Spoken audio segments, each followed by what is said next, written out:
तो हेलो मेरे डियर साथियों, गुड मॉर्निंग, जय श्री राम, राधे राधे। तो डियर साथियों, आप सबकी डिमांड पर हमने क्लास 12 केमिस्ट्री को आज से स्टार्ट कर दिया है। और आज जो है ना हमारी क्लास 12 केमिस्ट्री का जो है ना चैप्टर नंबर 1 है ना, चैप्टर नंबर 1 पढ़ने वाले हो। चैप्टर नंबर 1 को स्टार्ट करने वाले हैं। तो यहाँ से आपके कुछ रिस्पॉन्सिबिलिटी रहेंगी, आपके कुछ काम रहेंगे जिनको आपको बराबर करना है।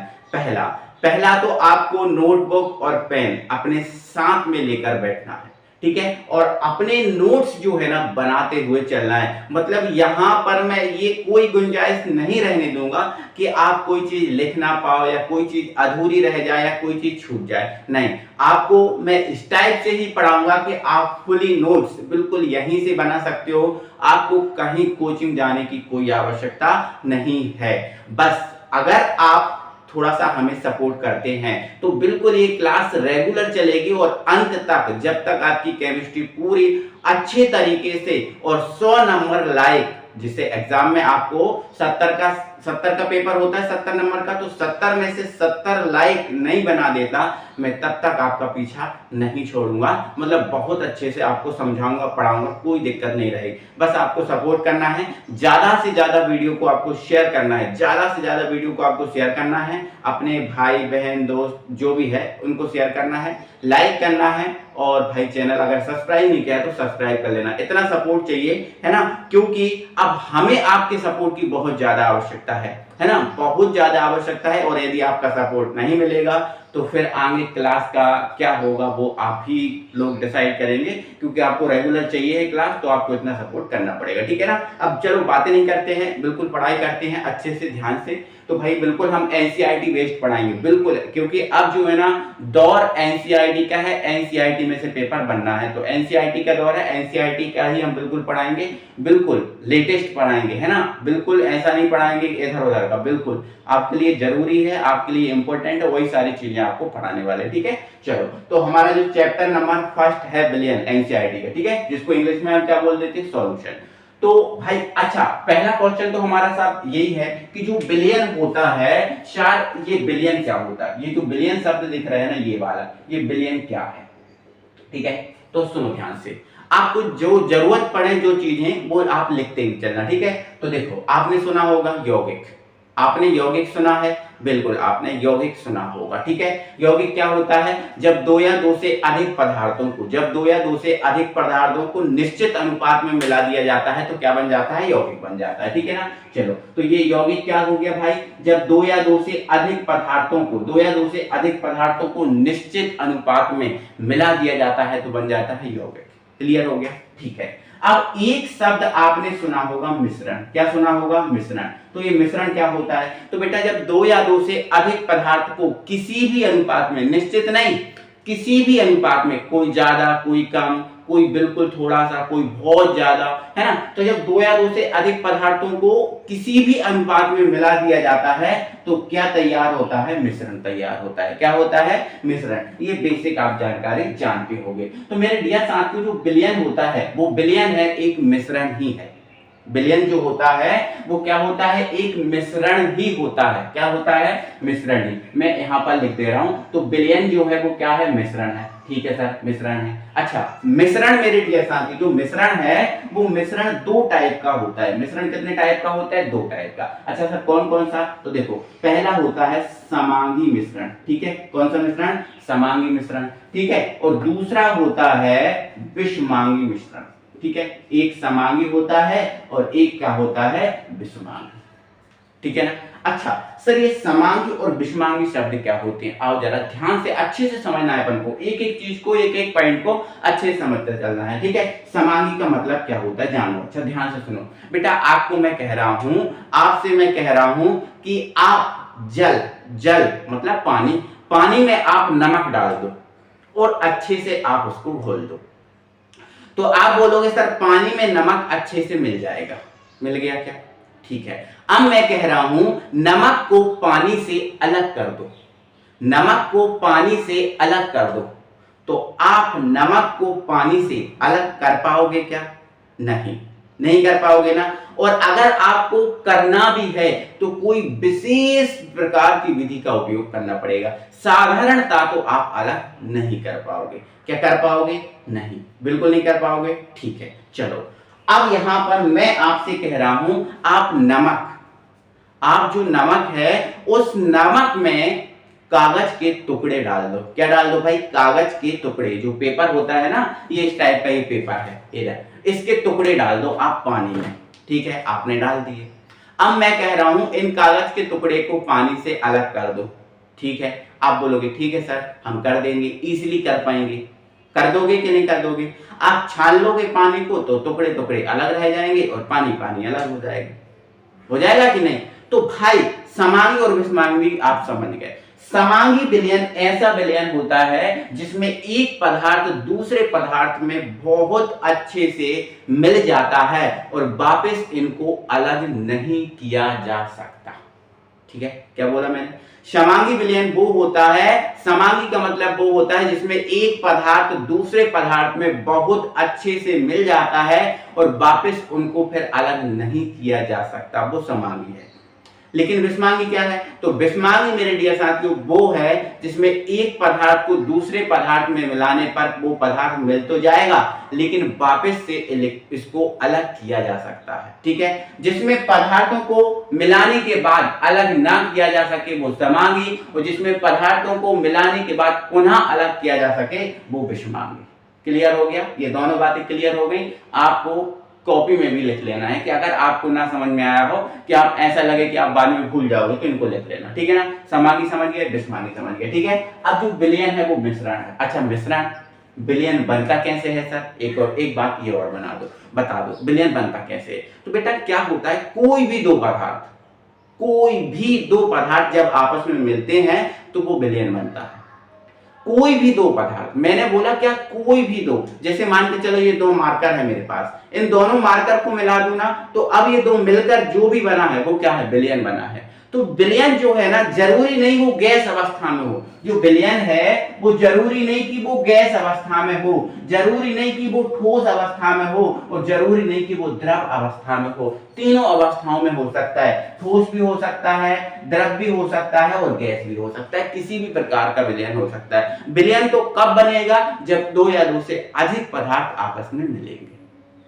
ठीक है ना? तो गैसों को दो गैसों को मिला दो, दो द्रवों को मिला दो। अभी आपको बहुत सारे एग्जांपल मिल भी जाएंगे। तो बस इतना याद रखना कि जब दो पदार्थ आपस में मिलेंगे तो क्या बनेगा? विलयन। और यदि वो विलयन समांगी है, समांगी मिश्रण है तो वो क्या होगा? विलयन। ठीक है, तो ये इसकी एग्जैक्ट परिभाषा हो गई। दो या दो से अधिक, ये लिखा हुआ है, दो या दो से अधिक पदार्थों के। अब पदार्थ तो आपको पता है दुनिया की प्रत्येक वस्तु होती है ना? तो दो या दो से अधिक पदार्थों का समांगी मिश्रण। कौन सा मिश्रण? समांगी। और ये समांगी शब्द आप जान चुके हो। ठीक है, मिश्रण को विलयन कहते हैं। ठीक है ना? दो या दो से अधिक पदार्थों के समांगी मिश्रण को हम क्या कहते हैं? विलयन कहते हैं। अब विलयन आप समझ गए। अब मेरे डियर साथियों समझना आपको ये है कि जो विलयन है क्या होता है? विलयन दो प्रकार के पदार्थों से मिलकर बना होता है। विलयन में दो प्रकार के पदार्थ हमेशा होंगे। अच्छा, कौन कौन से?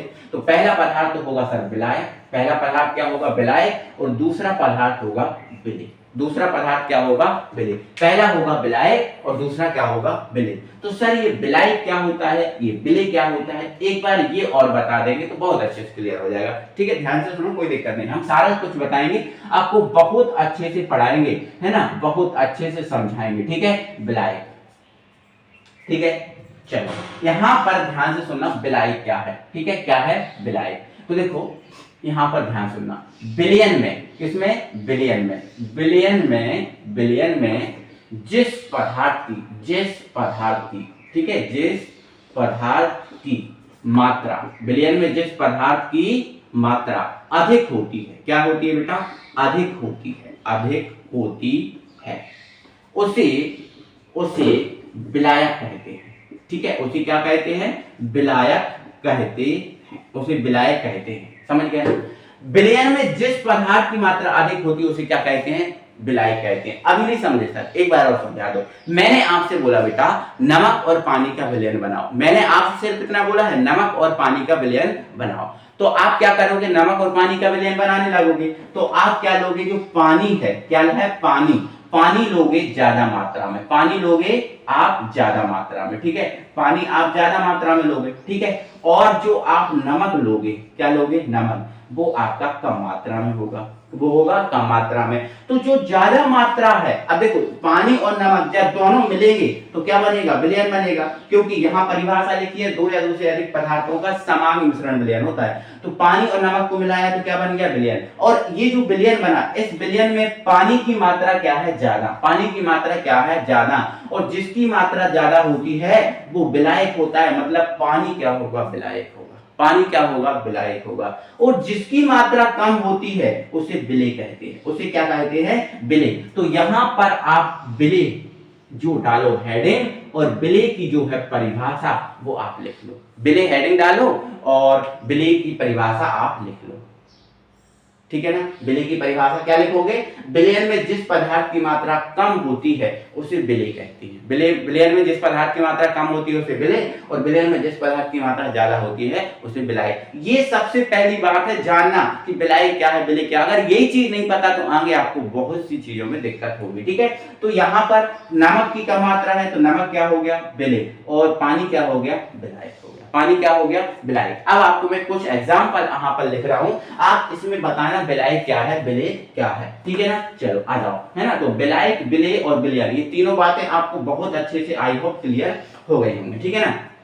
चलो अब इसके एग्जांपल लिख लो विलयन की, ठीक है। अब विलयन की क्या लिख लो, आप एग्जांपल लिख लो, ठीक है ना। चलो अब यहाँ पर मैंने बोल दिया जल, जल प्लस नमक, जल प्लस नमक, ठीक है। ये विलयन का उदाहरण है, जल प्लस नमक किसका उदाहरण है, विलयन का उदाहरण है, ठीक है। चलो विलयन का उदाहरण है। अच्छा इसमें विलायक क्या है, तो ज्यादा मात्रा वाला विलायक, जैसे जल है वो विलायक होगा, है ना, और नमक है वो क्या होगा, विलेय। और एक बात और ध्यान से सुन लो बेटा, आज के बाद ए फॉर एप्पल और बी फॉर बॉल भूल जाना, आज के बाद ए फॉर एप्पल और बी फॉर बॉल भूल जाना, और आज के बाद याद रखना कि ए फॉर होता है विलायक। आज के बाद मतलब आज आपने पढ़ा है, आज के बाद ये याद रखना कि विलायक को ए से व्यक्त करेंगे और जो विलेय है उसको बी से व्यक्त करेंगे। जहां बी आ गया मतलब विलेय है, जहां ए आ गया मतलब वो क्या है, विलायक है, ठीक है ना। चलो तो यहां पर आप बताओ ए क्या है, तो आप बोलोगे ए, ये होगा ए फॉर विलायक। यहाँ बी कौन होगा, तो ये होगा,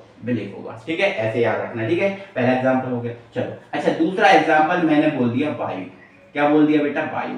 क्या वायु विलयन है, क्या वायु विलयन है, आप बोलोगे हाँ सर वायु विलयन है। मैंने बोला कैसे, तो आप बोलोगे सर जो वायु है, ये जो वायु हम ले रहे हैं इसमें कई गैसों का मिश्रण है। वायु में कई, क्या ऑक्सीजन अकेली होती है, नहीं ना, कई गैसों का मिश्रण होती है ना। तो जो वायु है वो क्या है, वायु है जो क्या है, विलयन है। तो वायु में कौन कौन सी गैस होती है, तो बेटा नाइट्रोजन होती है, कितनी होती है, 78% होती है, ठीक है। आपसे बोला ऑक्सीजन होती है, ऑक्सीजन कितनी होती है, तो लगभग 21% होती है। फिर CO2 होती है, तो CO2 कितनी होती है, 0.03% होती है। ऐसे जो वायु है वो कई गैसों का मिश्रण है, कई गैसों का मिश्रण है। तो इसमें जो ज्यादा मात्रा वाला होगा वो आपका विलायक होगा। जैसे ज्यादा मात्रा वाला कौन है, नाइट्रोजन, तो नाइट्रोजन क्या होगा, यहाँ पर विलायक हो जाएगा, क्या हो जाएगा, विलायक हो जाएगा। और ये दोनों क्या हो जाएंगे, विलेय हो जाएंगे, दोनों क्या हो जाएंगे, विलेय। तो विलेय एक से ज्यादा हो सकते हैं। क्वेश्चन ये भी आपका उठ रहा है कि सर विलेय एक से ज्यादा हो सकते हैं, तो हाँ मेरे डियर साथियों विलेय जो है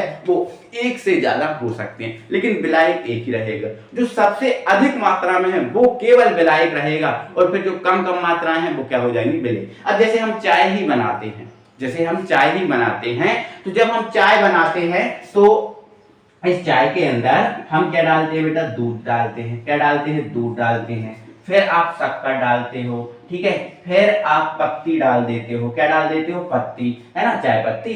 और फिर आप अदरक भी डाल देते हो, ठीक है, अदरक डाल देते हो। फिर लौंग, इलायची जो भी है वो डाल सकते हो, ठीक है। तो इसमें अधिक मात्रा में कौन होगा, दूध। तो दूध केवल विलायक का काम करेगा और बाकी ये विलेय का काम करेंगे। तो विलेय एक से ज्यादा, किसी विलयन में विलेय एक से ज्यादा हो सकते हैं, लेकिन विलायक एक ही होगा, सबसे ज्यादा अधिक मात्रा वाला होगा वो विलायक होगा। ठीक है, चलो विलायक विलेय, इसके बहुत एग्जांपल आने वाले बेटा, बहुत से एग्जांपल। अभी तो मैंने एक दो ही एग्जांपल लिखवाए हैं, आपको बहुत सारे एग्जांपल मिलने वाले हैं। जरा देखो, आप ध्यान से अच्छे से समझो, आप वास्तविकता से परिचित होगे कि यार वाह क्या बात है। ठीक है ना, तो ये तो हमने विलयन जाना, विलेय जाना, विलायक जाना, ये जान लिया।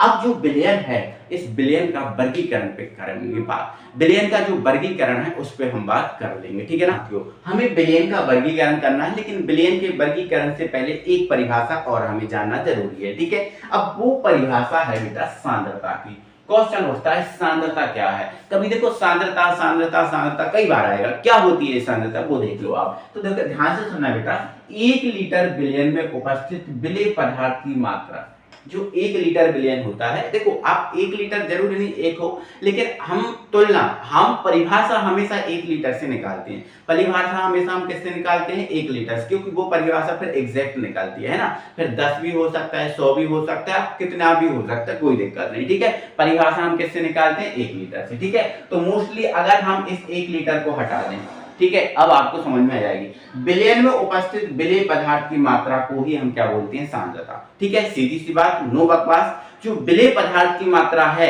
उस विलेय पदार्थ की मात्रा को ही सांद्रता कहते हैं। आपसे कोई बोले सांद्रता क्या है, कह देना विलेय पदार्थ की मात्रा। जो विलेय पदार्थ की मात्रा है वही क्या है, सांद्रता। आप यही बोल देना डायरेक्ट, कोई प्रॉब्लम नहीं है। लेकिन एग्जैक्ट अगर परिभाषा की बात करें तो एग्जैक्ट इसकी परिभाषा हो जाती है 1 लीटर विलयन में उपस्थित विलेय पदार्थ की मात्रा को सांद्रता कहते हैं। ठीक है, ध्यान रखना, सांद्रता को इंग्लिश में कॉन्सेंट्रेशन बोलते हैं। क्या बोलते हैं, कॉन्सेंट्रेशन। और कॉन्सेंट्रेशन बोलते हैं इसीलिए जो सांद्रता है इसको हम सी से व्यक्त करते हैं, कॉन्सेंट्रेशन सी से स्टार्ट होता है। ठीक है, तो 1 लीटर विलयन में उपस्थित विलेय पदार्थ की मात्रा को हम क्या बोलते हैं डियर साथियों, सांद्रता कहते हैं। अब सांद्रता का फॉर्मूला क्या हो जाएगा, तो विलेय पदार्थ की मात्रा बटे विलयन का लीटर में आयतन, है ना, क्योंकि विलेय पदार्थ की मात्रा को हम 1 लीटर से निकाल रहे हैं, 1 लीटर में निकाल रहे हैं ना, तो सांद्रता क्या है, विलेय पदार्थ की मात्रा बटे विलयन का लीटर में आयतन। ये इसकी परिभाषा का सूत्र हो जाएगा। ठीक है ना, अच्छा, अब विलेय पदार्थ की मात्रा ग्राम में भी हो सकती है, मोल में भी हो सकती है। विलेय पदार्थ की मात्रा कई जगह कई वैरायटी में होगा। देखो विलेय पदार्थ की मात्रा को मोल में भी मापते हैं, है ना, ग्राम सूत्र द्रव्यमान में भी मापते हैं, ठीक है, ग्राम तुल्यांक की भार में भी मापते हैं। तो ये ऐसे कई टाइप हो जाएगी, अभी मैं बताऊंगा समझाऊंगा। ठीक है ना, तो ये सांद्रता का फॉर्मूला हो गया। ठीक है, अच्छा एक शॉर्ट फॉर्मूला हम इसका फॉर्मूला बना लेते हैं, जिससे कभी कभी इसके मात्रक की भी हमें जरूरत पड़ जाती है। तो सांद्रता का मात्रक क्या है वो ध्यान से सुनो। तो भाई सांद्रता का मात्रक मतलब सांद्रता को हम सी से व्यक्त करते हैं, इसका मात्रक। ठीक है, और हमेशा ध्यान रखना जो केमिस्ट्री है और जो केमिस्ट्री है, केमिस्ट्री में मोस्टली सीजीएस मात्रक का यूज किया जाता है। किसका, सीजीएस का। तो पदार्थ की मात्रा, जो पदार्थ की मात्रा है, इस पदार्थ की मात्रा का मात्रक क्या होता है बेटा, मोल होता है। क्या होता है, मोल। और विलयन का लीटर में आयतन है, आयतन तो लीटर में ही मापा जाता है, तो ये लीटर। तो सांद्रता का मात्रक क्या हो जाएगा, मोल पर लीटर, मोल पर लीटर, मोल पर लीटर। ध्यान रखना, पदार्थ की मात्रा का सांद्रता का मात्रक क्या हो जाएगा, मोल पर लीटर। ठीक है, चलो अच्छा इसका सूत्र और बना लो शॉर्ट। तो ये तो बन गया। अब इसका पदार्थ की मात्रा है, तो पदार्थ की मात्रा को मोल में मापते हैं। किस में मापते हैं, मोल में, तो ये n। और लीटर में आयतन को किस में मापते हैं, v में, है ना। तो इस सांद्रता का सूत्र क्या बन गया, n/v। अब बोलोगे सर n क्यों लिखा, तो n क्या है, पदार्थ की मात्रा है, और किसी भी पदार्थ की मात्रा को हम मोल में मापते हैं तो मोल हमारा क्या है, n, है ना। n क्या बता रहा है यहाँ पर, मोल संख्या। n यहाँ पर क्या बता रहा है, मोल संख्या। क्या बता रहा है, मोल संख्या। मोल संख्या क्यों है मोल संख्या, क्योंकि किसी भी पदार्थ की मात्रा को हम मोल में मापते हैं। तो ये n मोल संख्या बता रहा है, किसी पदार्थ की मात्रा को बता रहा है, और v किसको बता रहा है, आयतन को। तो c बराबर n/v, और ये इसका क्या हो गया, मात्रक मोल पर लीटर। ठीक है, ये सांद्रता का क्या हो गया, मात्रक। ठीक है, अच्छा ये हो गया, क्लियर हो गया। किसी विलेय पदार्थ की मात्रा को सांद्रता कहते हैं, ये बात क्लियर हो गई। ठीक है, अब विलयन का वर्गीकरण आप हेडिंग डाल दो, आप हेडिंग डाल देना अपनी कॉपी में, विलयन का वर्गीकरण। देखो, और उसमें एक लाइन लिख लेना, विलयन का वर्गीकरण 2 प्रकार से होता है। ठीक है, विलयन का वर्गीकरण कितने टाइप से होगा, 2 प्रकार से। कितने प्रकार से, 2 प्रकार से। ठीक है, अच्छा कौन कौन सा, तो देखो पहला तो है विलेय और विलायक के आधार पर। पहला विलेय और विलायक के आधार पर हम विलयन पढ़ेंगे, ठीक है, विलय और विलायक के आधार पर पढ़ेंगे। और दूसरा हम किसके आधार पर पढ़ेंगे, तो दूसरा हम विलय और विलायक की सांद्रता के आधार पर पढ़ेंगे, या फिर ऐसा डायरेक्ट बोल दें सांद्रता के आधार पर पढ़ेंगे, ठीक है। तो विलय और विलायक के आधार पर और दूसरा सांद्रता के आधार पर, दो टाइप से पढ़ेंगे, ठीक है। तो पहले हम एक एक कंप्लीट करेंगे, पहले विलय और विलायक के आधार पर पढ़ेंगे, ठीक है। अच्छा ध्यान से सुनते जाना बेटा, जो विलय और विलायक है, इस विलय और विलायक के आधार पर जो विलयन है वो विलयन आपका 3 प्रकार का होता है। विलय और विलायक के आधार पर विलयन कितने टाइप का होता है? 3। अच्छा सर कौन कौन सा? तो देखो ध्यान से सुनो। पहला होता है बेटा, पहला कौन सा विलयन होता है? तो पहला होता है गैसीय विलयन। कौन सा विलयन? गैसीय विलयन, ठीक है। चलो पहला सर गैसीय विलयन होगा, ठीक है, चलो गैसीय विलयन होगा। अच्छा दूसरा कौन सा होगा? तो बेटा दूसरा जो होगा वो होगा द्रव्यीय विलयन। कौन सा विलयन होगा? द्रव्यीय विलयन, ठीक है, ठीक है सर कोई दिक्कत नहीं। और तीसरा जो विलयन होगा वो तीसरा विलयन होगा ठोसीय विलयन। कौन सा विलयन होगा बेटा? ठोसीय विलयन। तो विलय और विलायक के आधार पर विलयन कितने टाइप के होंगे? 3 टाइप के होंगे, गैसीय विलयन, द्रव्यीय विलयन और ठोसीय विलयन, ठीक है। आगे सुनो ध्यान से। अब बेटा जो प्रत्येक टाइप का जो विलयन है वो आगे 3 टाइप का होता है। प्रत्येक प्रकार का जो विलयन है आगे कितने प्रकार का है? 3 प्रकार का। अच्छा सर वो कैसा है? तो ध्यान से सुनो मेरे भाई। यहाँ पर मैं लिखूंगा विलायक, यहाँ पर क्या लिखूंगा बेटा? मैं विलायक लिखूंगा। यहाँ पर मैं लिखूंगा विलय, यहाँ पर क्या लिखूंगा? विलय। और यहाँ पर मैं एग्जाम्पल लिखूंगा, इसका एग्जाम्पल दूंगा, ठीक है। तो मैंने यहाँ पर एक 2 3 4 कॉलम बना लिए। अब मैं इसमें आपको पूरा समझा दूंगा, ठीक है। अब ध्यान से सुनो बेटा, विलयन कितने टाइप के? 3। विलयन कितने टाइप के? 3। गैसीय विलयन, द्रव्यीय विलयन और ठोसीय विलयन। अब आगे जो बेटा है प्रत्येक टाइप का जो विलयन है वो 3 टाइप का है। प्रत्येक प्रकार का विलयन है वो कितने प्रकार का है? 3 टाइप का है, 3 प्रकार का है, ठीक है। कैसा? गैसीय विलयन भी 3 टाइप का, द्रव्यीय विलयन भी 3 टाइप का और ठोसीय विलयन भी 3 टाइप का। सर एक कैसे है? तो बेटा क्या होगा, यदि आपका विलायक गैस अवस्था में है, यदि विलायक गैस अवस्था में है तो वो विलयन कौन सा होगा? गैसीय विलयन। यदि विलायक गैस अवस्था में है तो वो विलयन कौन सा होगा? गैसीय विलयन। और यदि विलायक द्रव अवस्था में है, कौन सी अवस्था में है? द्रव अवस्था में है, तो वो विलयन कौन सा होगा? द्रव्यीय विलयन। और यदि विलायक ठोस अवस्था में है, कौन सी अवस्था में है? ठोस अवस्था में है। ध्यान से सुनना, थोड़ी सी बात है ना, थोड़ी सी जगह कम होने के कारण ऐसा लिख रहा हूं मैं ना। और यदि विलायक ठोस अवस्था में है तो वो विलयन कौन सा होगा? ठोसीय विलयन। ये बातें आपको क्लियर हो गई। मैंने क्या बोला? यदि विलायक गैस अवस्था में है तो विलयन गैसीय, और विलायक द्रव अवस्था में है तो विलयन द्रव्यीय, और विलायक ठोस अवस्था में है तो विलयन ठोसीय। अच्छा आगे बताओ सर। अभी उदाहरण पे तो पहुंचे ही नहीं, आपको बहुत सारे उदाहरण का वादा भी किया था आपने कि हम आपको बहुत सारे उदाहरण देंगे, तो भाई देंगे उदाहरण, ठीक है। चलो कोई दिक्कत नहीं भाई। अभी तक जिसने वीडियो को लाइक नहीं किया वो प्लीज यार वीडियो को लाइक करो, प्लीज वीडियो को लाइक करो। चैनल को सब्सक्राइब नहीं किया तो सब्सक्राइब कर लो। और अगर शेयर नहीं किया है भाई क्या कर रहे हो यार, इतने अच्छे चैनल को आप छोड़ रहे हो, जल्दी से सब्सक्राइब कर लो और शेयर कर लो वीडियो को, क्या कर दो? शेयर, ठीक है। अच्छा आगे सुनो। अब गैसीय विलयन सर 3 टाइप के होते हैं, ठीक है। 3 टाइप के होंगे। अब वो 3 टाइप के कौन कौन से होंगे वो देखो ध्यान से। यदि बेटा ये जो गैस है, यदि गैस में मैं गैस को ही मिला दूं, ठीक है। अब यार ध्यान रखना, इस गैस को मिला रहा हूं तो इन दोनों गैसों में ज्यादा मात्रा वाली कौन सी गैस है वो आपको पता होना चाहिए। क्योंकि ये देखो, ये वाली जो गैस है वो क्या है? विलायक है। क्या है? विलायक। तो ये ज्यादा वाली होगी। और ये वाली जो गैस है वो विलय है, मतलब ये कम मात्रा वाली होगी। क्योंकि विलय कम मात्रा में होता है और विलायक ज्यादा मात्रा में होता है। ये अभी आप पढ़ के आए हो, ठीक है ना। तो ये गैस और ये गैस, तो जब मैं इस गैस को मिलाऊंगा, इस विलयन का नाम क्या होगा वो भी सुनो। तो ये इसका नाम क्या होगा? ये गैस है और ये भी क्या है? गैस। अच्छा बताओ किसमें किसको मिलाते हैं? देखो हमेशा ध्यान रखना, ज्यादा वाली मात्रा में कम वाली मात्रा को मिलाते हो, हमेशा ज्यादा वाली मात्रा में कम वाली मात्रा को मिलाते हो। तो ये गैस है, इस गैस को मिलाओगे ना तो इसका नाम क्या होगा? गैस में गैस का विलयन। इसका नाम क्या होगा? गैस में गैस का विलयन। इस गैस में मिलाओगे ना इस गैस को, तो गैस में गैस का विलयन।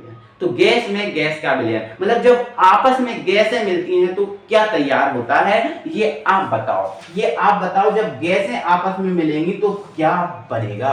क्या बनेगा बोलो? अब बोलोगे सर जब गैसें आपस में मिलती हैं तो ये बनती है वायु। क्या बनती है? वायु। और वायु में कौन कौन सी गैसें होती हैं? तो वायु में मेरे डियर साथियों नाइट्रोजन होती है, ऑक्सीजन होती है, CO2 होती है, फिर इस टाइप से और भी कई चीजें होती हैं। तो नाइट्रोजन कितनी होती है? तो नाइट्रोजन कितनी होती है? 78%। ऑक्सीजन कितनी होती है? लगभग 21%। और जो CO2 है वो कितनी होती है? 0.03%। ये याद रखना। तो यहां पर जब ये मिलाया तो इसमें विलायक क्या है? आप बोल दोगे सर विलायक है नाइट्रोजन, और जब ये विलय की बात करें तो O2 और जो CO2 है वो क्या है? विलय। और जितनी भी सारी है वो सब क्या है? विलय। तो ध्यान रखना गैस में जब गैस को मिलाओगे तो क्या बनेगी? वायु। इसका एग्जांपल क्या है? वायु। तो आपसे बोल दिया जाए गैस में, गैस का उदाहरण क्या है? वायु। ठीक है, चलो आगे जाओ। गैस में यदि हम द्रव को मिला दें, गैस में यदि हम किसको मिला दें? द्रव को, तो बताओ यहां पर इसका नाम क्या होगा? तो आप बोलोगे गैस में द्रव का विलयन है। ये गैस में द्रव का विलयन है, समझ रहे ना? इस गैस में इस द्रव को मिलाया ना, ज्यादा मात्रा में कम को मिलाओगे तो गैस में द्रव का विलयन। और गैस में द्रव के विलयन का उदाहरण क्या है? भाई बता दो क्या उदाहरण, क्या बताओ। जब गैस में द्रव को मिलाते हैं तो क्या बनता है? तो आप बोल दोगे सर सर सर सर। तो भाई मैं बता दे रहा हूं, आप टेंशन मत लो, दिमाग मत लगाओ। तो इसका उदाहरण है कोहरा।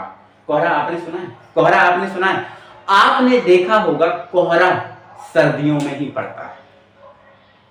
क्या बरसात में कोहरा पड़ा? हाँ कभी कभी। क्या गर्मियों में, अभी जो गर्मी का सीजन चल रहा है, अभी कोहरा आपको देखा? भाई नहीं देखा होगा। अच्छा क्यों नहीं देखा? क्यों बनता है ये सुनो आप। बेटा क्या होता है जब ज्यादा मात्रा में गैस हो, ज्यादा मात्रा में क्या हो? गैस, और कम मात्रा में क्या हो? पानी। कम मात्रा में क्या हो? पानी, मतलब जल, तो कोहरा बन जाता है। तो हमने देखा है अक्सर सर्दियों में, देखो वायुमंडल इतना बड़ा है, अब इतने बड़े वायुमंडल में गैसें तो बहुत सी ज्यादा हैं, बहुत ज्यादा हैं। और भाई आपको पता है सर्दियों में ओस गिरती है। क्या गिरती है? ओस। और ओस बहुत कम मात्रा में गिरती है। ओस बरसात के पानी जैसी नहीं गिरती। कभी बरसात के पानी जैसी ओस गिरती हुई देखी? वो ओस नहीं होगी, फिर वो पानी होगा। तो हमें देखा है सर्दियों में कि ओस गिरती है, मतलब बहुत कम मात्रा में पानी गिरता है, बहुत कम मात्रा में पानी वाष्पित होता है, ऐसा बोल सकते हैं, है ना? तो वायुमंडल में इतनी सारी गैस है और बहुत कम मात्रा में जब ओस पड़ती है, तो ये जो गैस में जब ओस मिलती है, मतलब ज्यादा मात्रा में जो गैस होती है उसमें क्या मिलता है? जब ओस की जो बूंदें मिलती हैं तो वो किसका रूप धारण कर लेती हैं? कोहरा का। किसका? कोहरा का। इसी कारण है कि भाई अभी क्यों नहीं गिरता? तो बताओ इस सीजन में, गर्मियों के सीजन में क्या ओस पड़ती है? ओस गिरती है? भाई नहीं गिरती। अभी तो ना कैसा लग रहा है आप खुद ही महसूस कर रहे हो, भाई पानी को तड़प रहे हैं लोग पानी को ढूंढ रहे हैं, ठंडाई को ढूंढ रहे हैं, लेकिन ठंडक नहीं है। तो अभी तो ओस गिरती नहीं है। अभी अब ओस गिरती नहीं है तो वायु में जो गैसें हैं उनमें नमी मिल नहीं पाती, तो कोहरा नहीं बनता। लेकिन सर्दियों में ओस बढ़ती है और गैस है ही वायुमंडल में, तो कोहरा बन जाता है। और बेटा अगर मैं आपसे बोलूं कि मैं इस रूम में कोहरा बना सकता हूं, बिल्कुल बना सकता हूं। मुझे क्या करना पड़ेगा? ये जो क्लासरूम में आपको पढ़ा रहा हूं जिसमें, इसको बहुत अच्छे तरीके से बंद करना पड़ेगा, कहीं भी लीकेज ना हो। और फिर बाहर से मैं सटक से या फिर कोई नली से पानी का फुहारा फेंकूं, या जो स्प्रे होता है उसमें पानी से फुहारा फेंकूं, तो इस क्लासरूम में भी कोहरा बन जाएगा। बेटा आप कोहरा आप घर पे बना सकते हो, ज्यादा मात्रा में गैस और कम मात्रा में क्या होगा? पानी होगा। अक्सर देखा होगा जहां बाइक हुआ, कार हुई, है ना, या मोटरसाइकिल, ये जब धुलती हैं तो देखते हैं वो पानी का फुहारा फेंकते हैं, और जब पानी का फुहारा फेंकती हैं तो देखता है अक्सर वहां धुंध सी बन जाती है ना। बिल्कुल ऐसा ही होता है। तो कोहरा कब बनता है? जब ज्यादा मात्रा में क्या हो? पानी हो। क्या हो? पानी हो। और कम मात्रा में क्या हो? सॉरी ज्यादा मात्रा में क्या हो? गैस हो। और कम मात्रा में क्या हो? पानी हो। तब ये कोहरा बनता है। ठीक है ना? चलो गैस में गैस हो गया, गैस में द्रव हो गया। अब गैस में ठोस मिलाएंगे। तो गैस में ठोस मिलाएंगे तो कौन सा विलयन बनेगा वो और बता दीजिए सर। तो जब बेटा गैस में ठोस मिलाएंगे तो आप बताओ क्या बनेगा? गैस में जब ठोस मिलाओगे तो बेटा क्या बनेगा? अक्सर आपने देखा होगा गाड़ी चलती है गाड़ी तो उड़ती है धूल, ये सुनी होगी आपने, चलती है गाड़ी तो उड़ती है धूल, ये सुना होगा आपने। बेटा क्या होता है, जैसे कोई कच्चा रोड हो या धूल वाला रोड हो, जब वहां से ट्रक बस या हमारी बाइक निकलती है तो उसमें क्या होता है, धूल बन जाती है। क्या बन जाती है, वहां पर धूल बन जाती है। अच्छा धूल होती क्या, धूल क्या होती है, अगर मैं नीचे से कुछ ठोस के छोटे छोटे कण निकालूं तो क्या वो धूल है, नहीं वो धूल नहीं है, वो तो ठोस के छोटे छोटे कण हैं। लेकिन जब यही ठोस के छोटे छोटे कण वायु के साथ मिल जाते हैं तो वो क्या बन जाती है, धूल बन जाती है। क्या बन जाती है, धूल। तो बेटा क्या होता है, जब गाड़ी या मोटरसाइकिल या कोई चलता है रोड पर तो वहां पर जो छोटे छोटे कण होते हैं वो वायु के साथ मिल जाते हैं, और जब ये वायु के साथ मिल जाएंगे तो क्या बन जाएगी, वहां पर धूल बन जाएगी। क्या बन जाएगी, धूल बन जाएगी। तो बेटा जो धूल है, क्या है, धूल। जो धूल है वो किसका उदाहरण है, गैस में ठोस का, गैस में ठोस का। तो ये क्लियर हो गई, गैस में ठोस का उदाहरण समझ गए, धूल। अब इसमें ज्यादा मात्रा में क्या होगा, तो गैस, ज्यादा मात्रा वायुमंडल में होगा, बहुत गैस है, और ठोस के कण कम मात्रा में होंगे तो ठोस क्या होगा, कम मात्रा में होगा। ठीक है ना, तो ध्यान रखना, गैसीय विलयन खत्म हुआ। गैसीय विलयन 3 टाइप का होता है, गैस में गैस का, गैस में द्रव का, और गैस में ठोस का। आ जाओ द्रव्य विलयन पर, और द्रव्य विलयन पर हम बात कर लेते हैं। द्रव्य विलयन, तो द्रव्य विलयन कब बनेगा, जब विलय क्या होगा, द्रव। तो द्रव में सबसे पहले बेटा हम क्या मिलाएंगे, गैस को मिलाएंगे। ठीक है, तो द्रव में हम सबसे ज्यादा पहले किसको मिलाएंगे, गैस को। तो ये द्रव में हमने गैस को मिला दिया। तो द्रव में गैस का उदाहरण क्या है, बोलो क्या है, ज्यादा मात्रा में द्रव चाहिए और कम मात्रा में गैस चाहिए। अच्छा आप सुनो, आपने स्प्राइट, कोका कोला या फिर कोई भी कोल्ड ड्रिंक्स, अभी का सीजन है, कोल्ड ड्रिंक्स आप बिल्कुल पी रहे होगे, आपने पी होगी, गर्मियों के सीजन में तो पीते हैं, बिल्कुल पी रहे होगे आप। ठीक है, तो बताओ कोल्ड ड्रिंक्स किसने पी है, आप सबने पी होगी। तो आप आज क्या करना मेरे डियर साथियों, आज आप करना क्या, आज आप क्या करना, एक कोल्ड ड्रिंक्स लाना और वो भी स्प्राइट ले आना। कौन सी ले आना, स्प्राइट।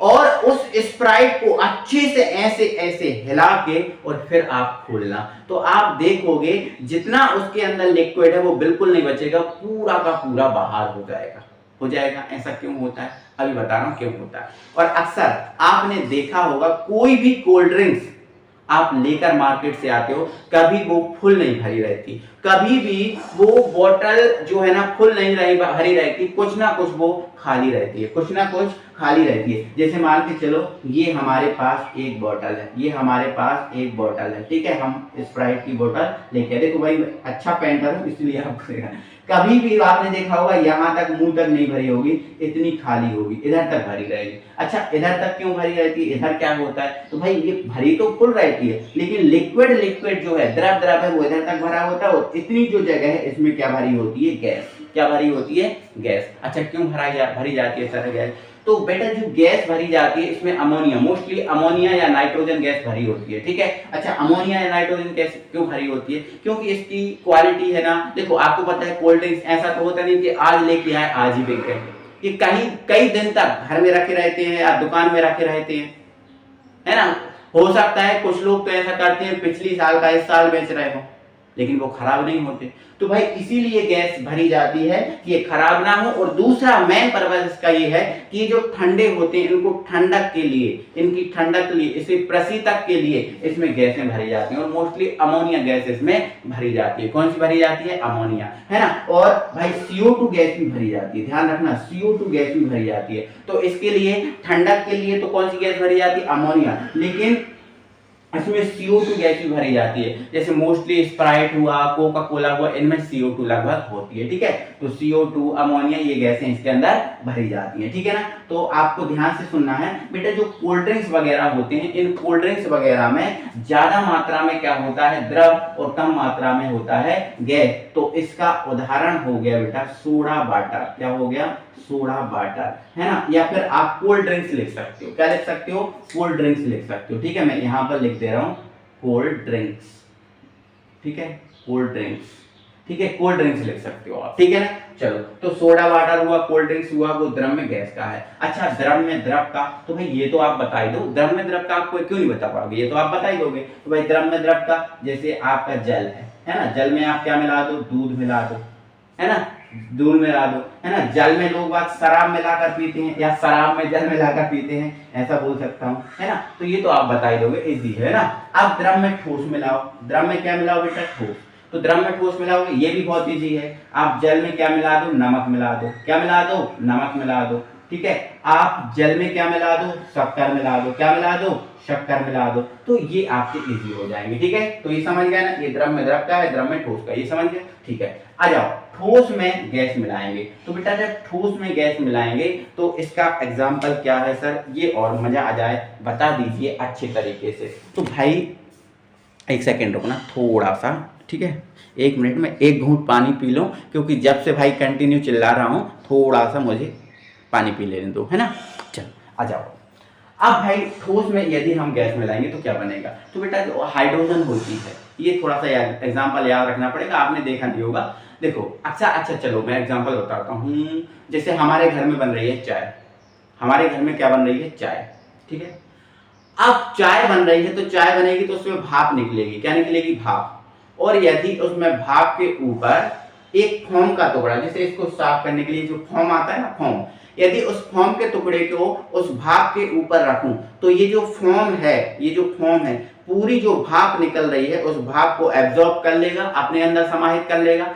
तो उस समय जो भाप और जो फोम है उसका जो मिश्रण होगा, वो मिश्रण कौन सा होगा, समांगी होगा। कौन सा होगा, समांगी होगा। या फिर आपको बहुत अच्छा एग्जांपल चाहिए तो ये जो हाइड्रोजन गैस होती है, हाइड्रोजन गैस है, हाइड्रोजन का पैलेडियम, हाइड्रोजन का पैलेडियम मतलब पीडी में अवशोषण, ठीक है, ये उदाहरण है ना, अवशोषण, ठीक है, ये इसका उदाहरण, ठीक है। अब फिर ठोस में जल मिला दो, सॉरी ठोस में द्रव मिला दो, तो ठोस में द्रव उदाहरण क्या है, तो ठोस में द्रव का उदाहरण बता दो भाई, ठीक है। अच्छा देखो, आपने देखा होगा अक्सर सोडियम को मिट्टी के तेल में रखते हैं, किस में रखते हैं, मिट्टी के तेल में, मिट्टी के तेल में, है ना। तो सोडियम प्लस मिट्टी का, देखो सोडियम ठोस है और मिट्टी का तेल क्या है, द्रव है ना। तो बहुत ज्यादा मात्रा में, बहुत ऐसा नहीं कि उसमें डाल के रखना, बस भिगो के रख तो काम चल जाएगा, है ना। तो ज्यादा मात्रा में इसमें क्या होता है, ठोस होगा, और कम मात्रा में मिट्टी का तेल, बस भिगो के रखना। और भिगो इतने बड़े सोडियम का, जैसे इतना बड़ा सोडियम का टुकड़ा, उसको भिगो के रखने में कितना मिट्टी का तेल लगेगा, कम ही लगेगा ना,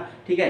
तो फिर ऐसे करके इसके एग्जांपल ले सकते हो, ठीक है, और बना सकते हो। फिर ठोस में ठोस मिलाएंगे, तो जब ठोस में ठोस मिलते हैं तो क्या बनती है, मिश्र धातु बनती है, क्या बनती है, मिश्र धातु, है ना। मिश्र धातु आपको पता है, जब ठोस ठोस मिलते हैं, जब 2 या 2 से अधिक धातु या अधातु को जब मिला दिया जाता है तो क्या बन जाती है, वो मिश्र धातु बन जाती है ना। जब 2 या 2 से अधिक धातुओं को मिला दिया जाता है, जैसे पीतल है ना, जैसे पीतल है, पीतल क्या है, एक मिश्र धातु है। कैसे बनती है, कॉपर और जिंक को मिलाने पर, है ना। और यहाँ पर और लिख दे रहा हूँ मिश्र धातु, जैसे कांसा है, क्या है, कांसा, कांसा भी एक मिश्र धातु है। कैसे बनती है, जब कॉपर में किसको मिला दो, टिन को मिला दो, एसएन दिख रहा है, ये टिन। तो जितनी भी सारी मिश्र धातु हैं वो ठोस में ठोस का उदाहरण। मिश्र धातु ये बहुत इंपॉर्टेंट एग्जांपल है, ये इंपॉर्टेंट है, पेपर में आता है। जब मिश्र धातु कब बनती है, जब ठोस में ठोस को मिला दो, ठीक है। फिर आपका स्टील हो गया, क्या हो गया, स्टील, है ना। तो स्टील कैसे बनता है भाई, कार्बन और, ठीक है, कार्बन और टिन से, कार्बन और sorry iron plus carbon, iron plus carbon से क्या बनता है, स्टील। तो जितनी भी सारी मिश्र धातु हैं, अब वो मिश्र धातु कई हो सकती हैं, तो जितनी भी मिश्र धातुएं हैं वो किसमें उदाहरण है, वो ठोस में ठोस का उदाहरण है। तो आई होप मेरे डियर साथियों आप ये बात समझ गए होगे, अच्छे तरीके से समझे होगे, ऐसे नहीं हवा में, अच्छे तरीके से समझे होगे, क्यों मैंने अच्छे तरीके से आपको क्लियर किया बहुत अच्छे से, ठीक है ना। चलो आगे बढ़ते हैं। तो विलय डियर साथियों, दूसरा टाइप है सांद्रता के आधार पर विलयन। ये सांद्रता के आधार पर विलयन हम पढ़ेंगे, ठीक है, ध्यान से सुनो भाई। इसको पढ़ने से पहले एक कहानी सुनाने को मेरा मन कर रहा है, आप उस कहानी को सुनो, आप पूरा सारा कुछ समझ जाओगे, कोई दिक्कत नहीं है, ठीक है ना। चलो बेटा मैं बता रहा हूँ, बेटा आपको पता है और नहीं पता तो मैं बता दे रहा हूँ, मेरी शादी हो गई है, ठीक है। चलो ठीक है सर, शादी हो गई तो इसमें क्या लॉजिक होगा, इसमें कौन सी नई बात होगी, सबकी होती है, हमारी भी होगी कभी, आप ऐसा बोल सकते हो, बट कोई दिक्कत नहीं, बोलो भाई, ठीक है। तो बेटा मेरी शादी की जब हुई थी तो उसमें एक लॉजिक छिपा हुआ है, उस लॉजिक को बता रहा हूँ। बेटा क्या हुआ, जब मेरी शादी हुई, और शादी होती है तो देखो देखा फरकी चलती है ना, लड़के वाले लड़की वालों को देखने जाते हैं, फिर लड़की वाले आते हैं ना, तो ऐसे ही हुआ। और भाई मुझको देखने वाले आए। अब जब मुझको देखने वाले आए तो उन्होंने सिर्फ इतना सा बोला कि भाई ठीक है, आप हमें चाय पिलाओ, पानी पिलाओ, कोई दिक्कत नहीं है, खाना खिलाओ, कोई दिक्कत नहीं है, लेकिन इसमें से हम चाय जो है केवल और केवल लड़के के हाथ की पिएंगे। मतलब उनने बोला कि हमारे हाथ की चाय पिएंगे। ठीक है, हमारे घर वालों ने हमसे बोला तो हमने कहा ठीक है हम बना देंगे चाय। अब हमें बनाना तो आती नहीं थी चाय पहले, लेकिन हमने बोला ठीक है बना देंगे। ठीक है, कोई दिक्कत नहीं, हमने चाय बनाई। तो भाई अब जब हमने चाय बनाई और अब हमें नहीं आती थी बनाना, तो जब हमने पहली बार में चाय बनाई तो हमने शक्कर जो है ना कम मात्रा में डाली। शक्कर क्या है, कम मात्रा में डाली। और जब मैंने शक्कर उन्हें कम मात्रा में डाली और छान के जब मैं चाय उनके पास लेके गया तो उन्हें चाय पी, और चाय पी उन्होंने, तो मैंने उनसे पूछा कि भाई चाय कैसी लगी आपको। तो उन्होंने बोला चाय सीटी है। चाय क्या है, सीटी। अच्छा, चाय सीटी क्यों बनी, चाय कम शक्कर वाली क्यों बनी? तो क्यों बनी, क्योंकि शक्कर की मात्रा मैंने उसमें क्या डाली, कम डाली। शक्कर की मात्रा मैंने क्या डाली, कम डाली, इसलिए चाय जो है वो सीटी बनी, मतलब कम शक्कर वाली बनी। मतलब मैंने शक्कर क्या थी, विलेय थी, मतलब विलेय पदार्थ की मात्रा को मैंने कम रखा। और जब मैंने विलेय पदार्थ की मात्रा को कम रखा तो चाय जो है वो सीटी रही। कैसी रही, सीटी रही, है ना। सीटी मीठी बोलते हैं ना, सीटी है मीठी है ना। तो चाय कैसा रही, सीटी रही, कम शक्कर वाली रही। तो भाई ऐसा विलयन जिसमें विलेय पदार्थ की मात्रा बहुत कम हो, आप कॉपी पे लिखना, ऐसा विलयन जिसमें विलेय पदार्थ की मात्रा बहुत कम हो उसे क्या बोलते हैं हम, तनु विलयन। ठीक है, चलो फिर मैंने दूसरी बार चाय बनाई कि भाई लड़के को चाय बनाना नहीं आती, ऐसा वैसा, मतलब बहुत सारा सुनाने लगे। मैंने कहा टेंशन मत लो, मैं फिर से बना रहा हूँ, आपकी बार में अच्छी लगेगी, क्योंकि डब्बे में कम शक्कर थी तो इसलिए मैंने कम शक्कर डाली थी। अब की बार कोई दिक्कत नहीं होगी। फिर मैंने दूसरी बार चाय बनाई, और जब दूसरी बार चाय बनाई तो भाई मुझे तो बनाना आती नहीं थी ना, तो मैंने क्या किया, शक्कर की मात्रा को ज्यादा डाल दिया, शक्कर ज्यादा डाल दी। उन्होंने फिर चाय पी और मैंने फिर पूछा कि कैसी लगी चाय, तो कहने लगे इतनी शक्कर डालते हैं, इतनी मीठी, मतलब आपको चाय बनाना नहीं आती, आप मतलब जो शादी है वो कैंसिल। मतलब मैंने शक्कर की मात्रा बहुत ज्यादा डाल दी, और जब मैंने बहुत ज्यादा डाल दी मतलब विलेय पदार्थ की मात्रा बहुत ज्यादा हो गई, और जब विलेय पदार्थ की मात्रा बहुत ज्यादा होती है तो उसे सांद्र विलयन कहते हैं। जब विलेय पदार्थ की मात्रा कम तो तनु, ज्यादा मात्रा सांद्र। ठीक है, चलो मैंने कहा फिर से ट्राई करते हैं। मैंने फिर से चाय बनाई। अब मैंने ये सोचा कि पहली बार में कम डाली थी, दूसरी बार में ज्यादा डाली थी, तो मेरा जजमेंट क्लियर हो गया कि अब मैं ज्यादा डालूंगा और ना ही कम डालूंगा। और फिर मैंने चाय बनाई अच्छी, ना ज्यादा डाली मात्रा और ना कम डाली, और फिर मैं लेकर गया और फिर उन्होंने से बोला कि भाई कैसी लगी चाय, तो बोला कि एकदम बहुत अच्छी लगी, मतलब शादी पक्की, बल्ले बल्ले, है ना। फिर क्या होना है, फिर तो भाई बल्ले बल्ले, है ना, शादी पक्की। ठीक है, मतलब संतृप्त। संतृप्त कब बना, सही कब बना, तो सही कब बना, जब विलेय पदार्थ की मात्रा ना ज्यादा हो और ना कम। ज्यादा होगी तो मीठी हो जाएगी चाय, कम होगी तो सीटी हो जाएगी चाय, है ना। तो मतलब सही, एक सही विलयन होता है वो संतृप्त होता है ना। तो ध्यान रखना आपका, देखो तनु का मतलब देखो पतला भी होता है, पतला तनु का मतलब क्या होता है, पतला। अब पतला मोटा वो बात नहीं कर रहा हूं कि कोई चीज जैसे ये पतली है मोटी, नहीं। पतला का मतलब जिसमें बहने का गुण, पतला का मतलब जिसमें बहने का गुण, वो वाली बात कर रहा हूं मैं, है ना, जिसमें बहने का गुण। तो ऐसा विलयन जिसमें विलेय पदार्थ की मात्रा क्या हो, बहुत कम, ऐसा विलयन जिसमें विलेय पदार्थ की मात्रा क्या हो, बहुत कम, उसे हम क्या बोलते हैं, तनु विलयन। और तनु विलयन अक्सर कैसा होता है, पतला, मतलब जिसमें बहने का गुण हो। ये अपनी कॉपी में लिखना, मैंने यहाँ नहीं लिखा, आप लिखो ऐसा विलयन जिसमें विलेय पदार्थ की मात्रा बहुत कम होती है उसे तनु विलयन कहते हैं, और ये पतला होता है, बहुत कम। जैसे मान के चलो 1 लीटर मेरे पास नमक है और 1 लीटर नमक में मैं 1 टुकड़ा नमक का डाल दूं, 1 टुकड़ा छोटा सा नमक का डाल दूं, तो भाई है तो उसमें विलेय लेकिन बहुत कम है, तो वो तनु बन जाएगा।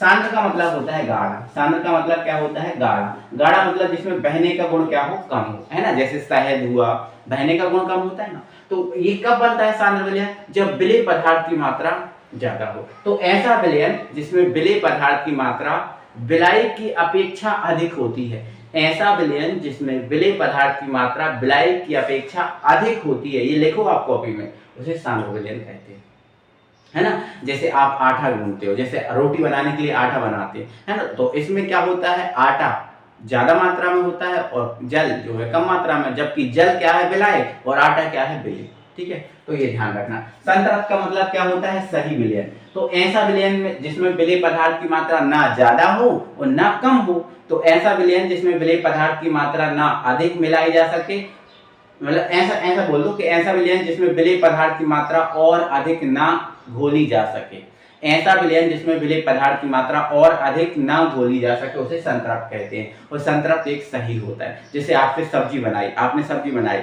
और सब्जी किसी से आपने पूछी कैसी लगी, उसने बोल दिया सही है, तो संतृप्त है। लेकिन उसने बोल दिया कि भाई ज्यादा मिर्ची वाली है या कम मिर्ची वाली है, कम नमक वाली, मतलब कुछ ना कुछ उसने उसमें बींग निकाल दी, ऐसा बोले बींग निकाल दी, तो मतलब वो संतृप्त नहीं है, फिर वो असंतृप्त में आ जाएगी। ठीक है ना, तो ध्यान रखना है ना, तो सही होता है। और असंतृप्त का विलयन का मतलब क्या होता है? ऐसा विलयन जिसमें विलेय पदार्थ की मात्रा और घोली जा सकती है, जिसमें विलेय पदार्थ की मात्रा और घोली जा सकती है उसे असंतृप्त कहते हैं।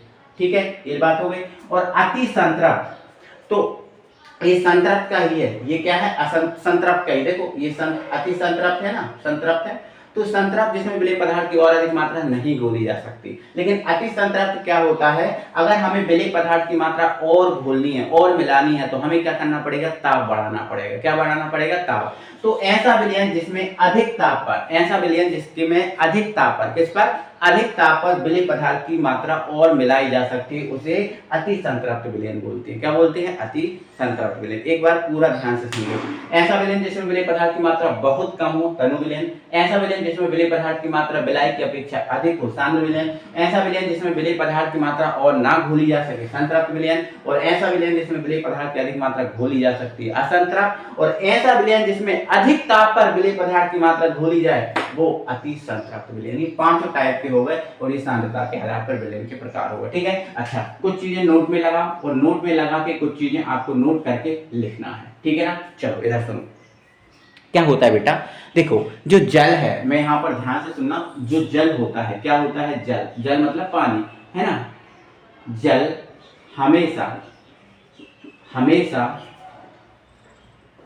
विलायक होता है। जल हमेशा क्या होता है? विलायक। ध्यान रखना, जब भी कभी जल आ गया, जब भी कभी शब्द आ गया जल, मतलब जल किसका काम करेगा? विलायक। जल हमेशा विलायक होता है।